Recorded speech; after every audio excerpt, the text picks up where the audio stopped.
എങ്ങനടിച്ച് കരയുകയാണ്. കുറച്ച് കഴിഞ്ഞപ്പോൾ അയാൾക്ക് കുറച്ച് കുറ്റബോധവും പശ്ചാത്താപവും ഒക്കെ തോന്നി തുടങ്ങി. അങ്ങനെ അയാൾ ആ വോളിലേക്ക്, ആ ചുവരിലേക്ക് ചെന്ന് അവൻ്റെ കുത്തിവരകളിൽ ഇങ്ങനെ ഒന്നും കൂടി നോക്കി നിൽക്കുകയാണ്.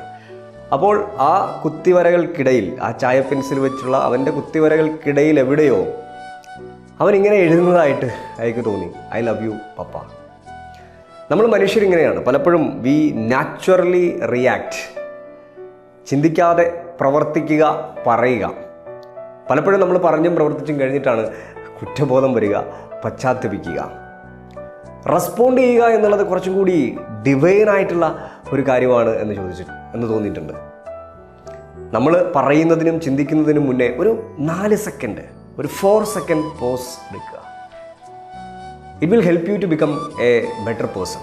So stop react and start respond.